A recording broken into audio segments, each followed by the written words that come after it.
Baik, salam sejahtera untuk kita semua. Pada saat ini kita akan belajar mengenai suatu topik firman Tuhan yang akan saya bagikan dengan topik yaitu kedatangan Yesus yang kedua kali. Tapi sebelumnya mari kita berdoa. Bapa yang ada di kerajaan surga, kami mau belajar tentang firman-Mu ya Tuhan.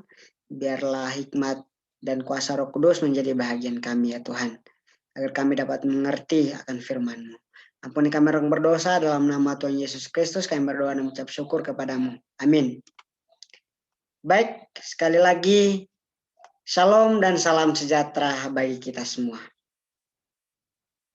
Kita akan belajar bagaimana satu topik firman Tuhan yaitu mengenai kedatangan Yesus yang kedua kali, ya.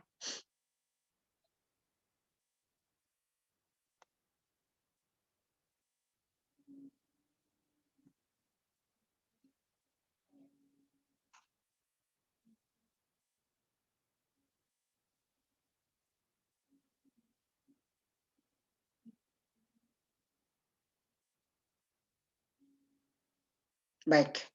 Kedatangan Yesus yang kedua kali, ya. Kita sebagai umat-umat Tuhan, kita menantikan kedatangan Yesus yang kedua kali. Tapi pada saat ini kita akan belajar bagaimana apa-apa saja yang menandakan bahwa Yesus akan datang pada kali yang kedua, dan apakah kedatangan Yesus pada kali yang kedua itu pasti atau tidak. Ya, kita akan belajar bersama-sama. Apakah Yesus pasti datang yang kedua kali? Nah, ini adalah suatu pertanyaan setiap umat Tuhan, ya, setiap umat Kristus. Mereka sering bertanya-tanya, apakah Yesus datang? Apakah kedatangan Yesus pada kali yang kedua itu pasti atau tidak, ya? Karena mungkin saja orang yang sudah Advent bertahun-tahun dari kecil diajarkan bahwa Yesus akan datang. Tapi sampai sekarang Yesus belum datang. Menjadi pertanyaan, apakah Yesus pasti datang pada kali yang kedua? Ya, ini adalah pertanyaan semua umat-umat Tuhan. Tapi pada saat ini kita akan belajar bersama-sama. Apakah Yesus pasti datang atau tidak? Ya. Di dalam Yohanes pasal 14 ayat 3. Dan apabila aku telah pergi ke situ, ya, ke situ itu ke surga, ya, dan telah menyediakan tempat bagimu, aku akan datang kembali dan membawa kamu ke tempatku, supaya di tempat di mana aku berada, kamu pun berada. Ini adalah janji Kristus di mana dia akan kembali untuk menjemput umat tebusannya, ya. Ini adalah janji yang diberikan kepada murid-murid Tuhan pada saat itu. Murid-murid Yesus pada saat itu. Yesus memberikan janji kepada mereka bahwa Yesus akan naik ke surga, dan ketika dia sudah naik ke surga, dia sudah menyediakan tempat bagi kita. Maka dia akan kembali ke dunia ini untuk menjemput mereka. Dan janji itu juga diberikan kepada kita umat-umat Tuhan pada saat ini, ya. Jadi, apakah Yesus pasti datang pada kali yang kedua? Yesus sudah berjanji dalam Yohanes pasal 14 ayat 3 ini. Dia akan datang kembali. Jawabannya adalah Yesus pasti datang pada kali yang kedua, ya.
Baik, kita akan lanjutkan.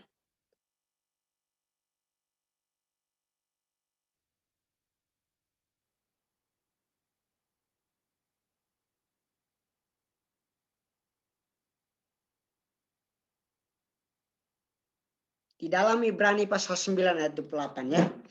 Dikatakan bahwa demikian pula Kristus hanya datang hanya satu kali saja mengorbankan dirinya untuk menanggung dosa banyak orang. Sesudah itu ia akan menyatakan dirinya sekali lagi tanpa menanggung dosa untuk menganugerahkan keselamatan kepada mereka yang menantikan dia. Jadi kedatangan Kristus pada kali yang pertama itu dia datang untuk mengorbankan dirinya bagi kita umat manusia untuk menebus kita dari dosa. Setelah itu kedatangannya yang kedua kali dia datang untuk menganugerahkan keselamatan bagi umat tebusannya. Jadi Yesus pasti datang pada kali yang kedua ya.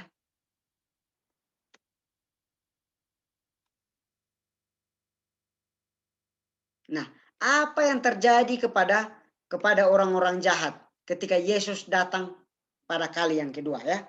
Apa yang terjadi kepada orang-orang jahat? Di dalam Wahyu pasal 6 ayat 15. Dan raja-raja di bumi dan pembesar-pembesar serta perwira-perwira dan orang-orang kaya serta orang-orang berkuasa dan semua budak serta orang merdeka bersembunyi ke dalam gua-gua dan celah-celah batu karang di gunung. Ayat yang ke-16, dan mereka berkata kepada gunung-gunung dan kepada batu-batu karang itu, runtuhlah menimpa kami dan sembunyikanlah kami terhadap dia yang duduk di atas takhta dan terhadap murka anak domba itu. Jadi pada saat kedatangan Yesus yang kedua kali, orang-orang jahat tidak mampu melihat kemuliaan Yesus. Ya, orang-orang jahat tidak mampu melihat kemuliaan Yesus. Mereka mengatakan bahwa biarkan ya gunung-gunung runtuh dan menimpa mereka karena mereka tidak sanggup melihat kemuliaan Allah. Nah, apa yang dilakukan oleh umat-umat Allah ketika Yesus datang pada kali yang kedua? Apa yang dilakukan oleh umat-umat Allah ya atau umat-umat tebusan? Dikatakan bahwa pada waktu itu orang akan berkata, sesungguhnya ini Allah kita yang kita nanti-nantikan supaya kita diselamatkan. Ini adalah Tuhan yang kita nanti-nantikan. Marilah kita bersorak-sorak dan bersukacita oleh karena keselamatan yang di dalamnya. Ya, jadi umat-umat Tuhan akan bersorak-sorak ya pada saat Yesus datang pada kali yang kedua. Umat-umat Tuhan akan bersukacita. Mereka akan bersorak-sorak karena Yesus datang. Nah, apa kedatangan Kristus ini dilihat oleh semua orang? Ya, menjadi pertanyaan, apakah pada saat Yesus datang pada kali yang kedua, semua mata akan melihat dia, semua orang akan melihat dia, atau tidak? Ya, lihatlah dia. Ia datang dengan awan-awan.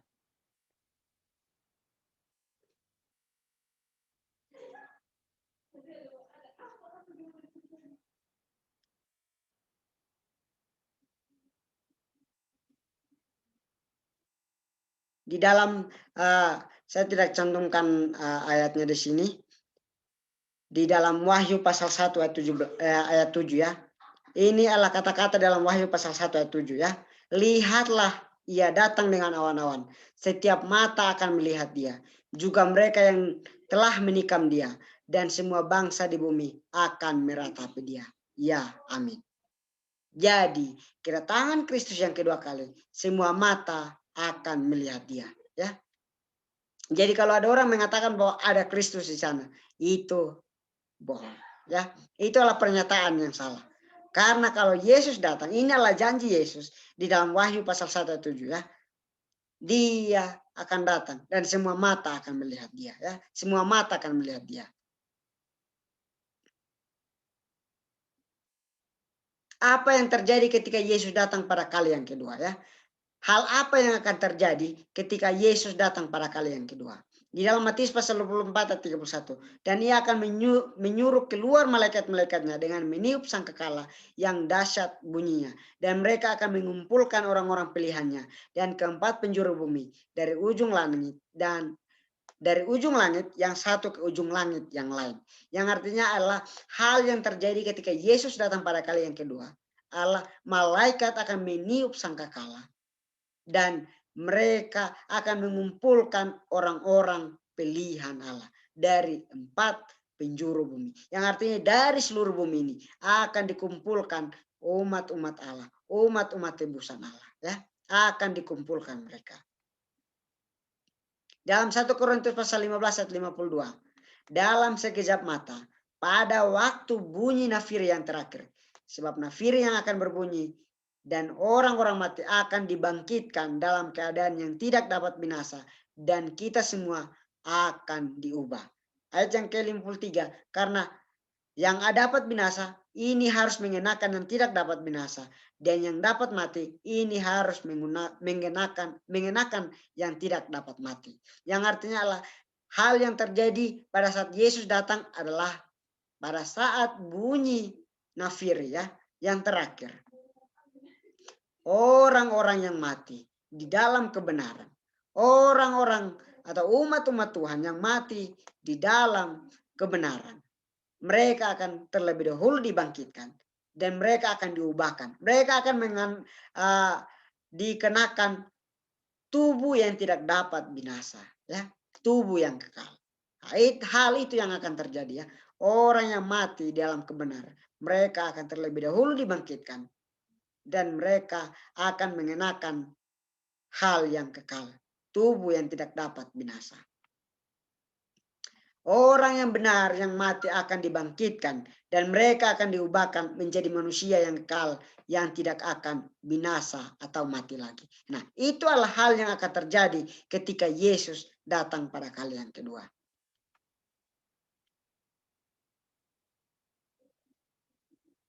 Dan yang berikutnya adalah orang benar yang masih hidup, mereka juga akan diubahkan dan bersama-sama dengan orang yang benar yang mati dan dibangkitkan itu menyongsong Yesus di awan-awan. Jadi hal-hal yang terjadi ketika Yesus datang adalah orang mati dibangkitkan, terus mereka diubahkan, dan yang masih hidup, orang benar yang masih hidup, mereka juga akan diubahkan, ya, mengenakan tubuh yang kekal. Dan mereka akan sama-sama menyongsong Yesus di awan-awan.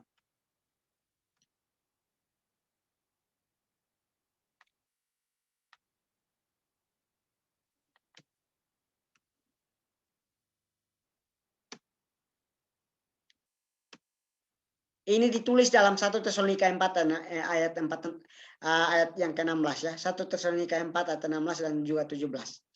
Ayat yang ke-16, sebab pada waktu tanda diberi, yaitu pada waktu penghulu, malaikat berseru dengan sangkakala Allah berbunyi, maka Tuhan sendiri akan turun dari surga dan mereka yang mati dalam Kristus akan lebih dahulu bangkit. Ayat yang ke-17, sesudah itu kita yang hidup. Kita ini adalah mereka orang benar, ya, orang benar. Orang yang menerima Yesus sebagai juru selamat dan hidup sesuai dengan kehendak Yesus, ya. Yang masih tinggal akan diangkat bersama-sama dengan mereka dalam awan menyongsong Tuhan di angkasa. Demikianlah kita akan selama-lamanya bersama-sama dengan Tuhan. Jadi menurut Tesalonika ini, orang mati akan dibangkitkan dan juga orang yang masih hidup. Inilah bicara mengenai orang benar, ya. Orang yang masih hidup, mereka akan sama-sama dengan orang yang mati itu, mereka telah dibangkitkan itu, mereka akan menyongsong Allah, menyongsong Yesus di awan-awan, dan mereka akan hidup bersama Yesus selama-lamanya.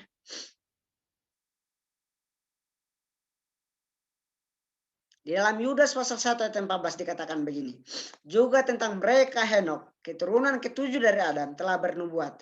Katanya, sesungguhnya Tuhan datang dengan beribu-ribu orang kudusnya. Hendaklah menghakimi semua orang dan menjatuhkan hukuman atas orang-orang fasik karena semua perbuatan fasik yang mereka lakukan dan karena semua kata-kata nista yang diucapkan orang-orang berdosa yang fasik itu terhadap Tuhan. Jadi hal yang akan terjadi pada saat Yesus datang pada kali yang kedua, ya. Dia juga akan menghakimi orang-orang fasik. Ya, dia akan menghakimi orang-orang fasik. Setelah masa 1000 tahun itu ya. Setelah masa 1000 tahun itu, Yesus dan umat-umat yang sudah diangkat ke surga itu, mereka akan turun dan akan menghakimi orang-orang fasik itu.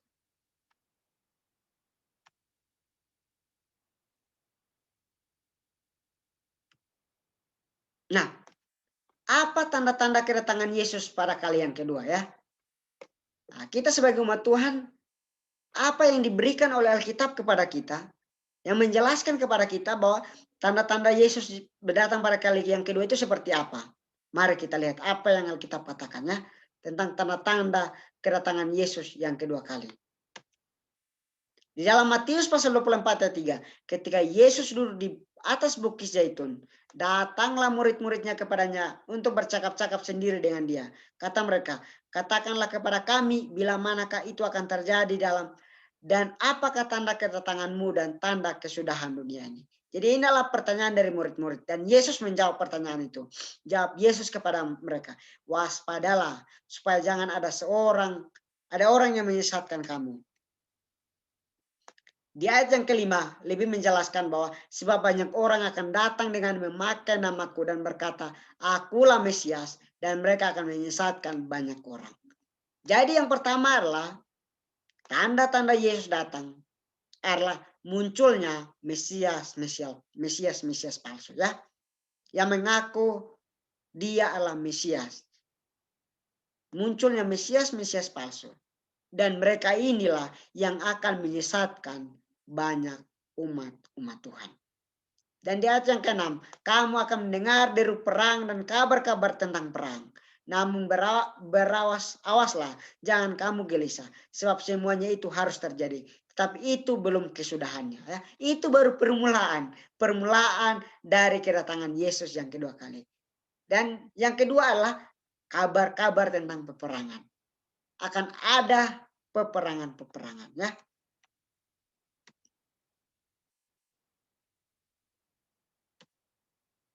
Dan di ayat berikutnya,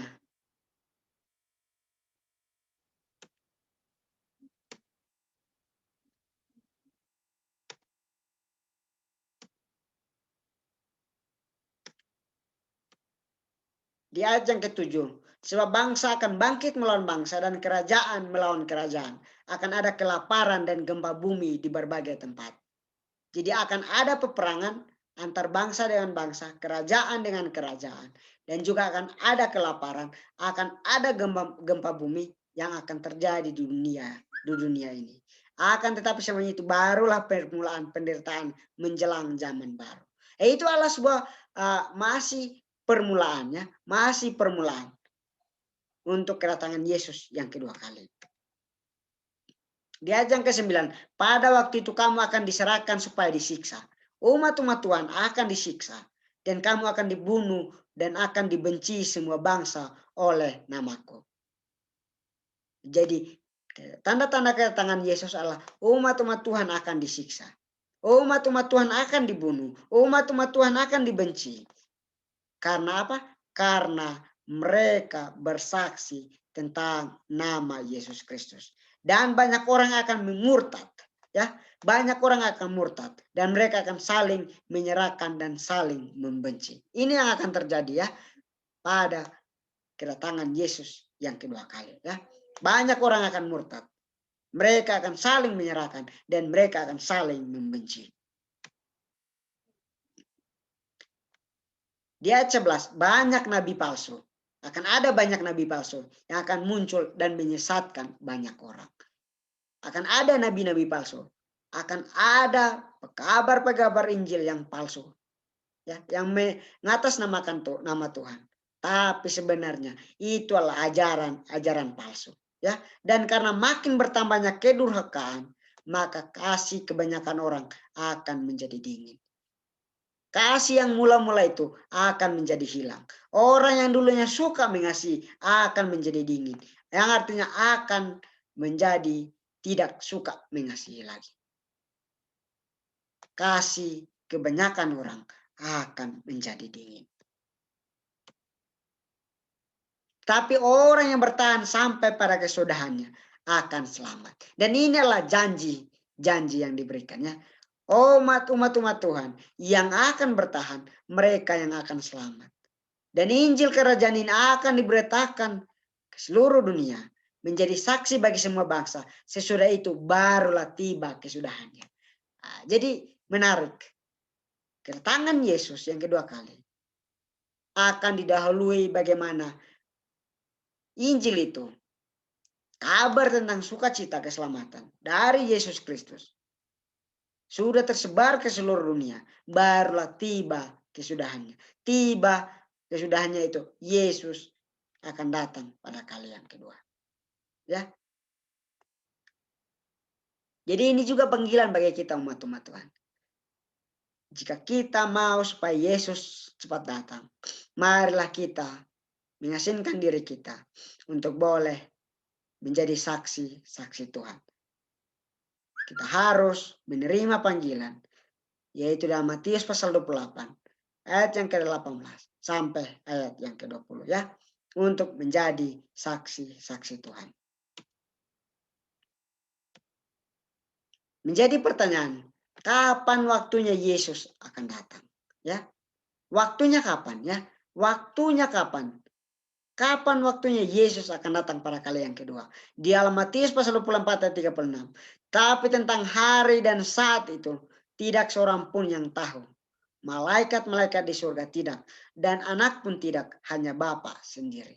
Jadi semua orang tidak akan tahu waktunya kapan Yesus akan datang. Ya, waktunya kita tidak akan tahu.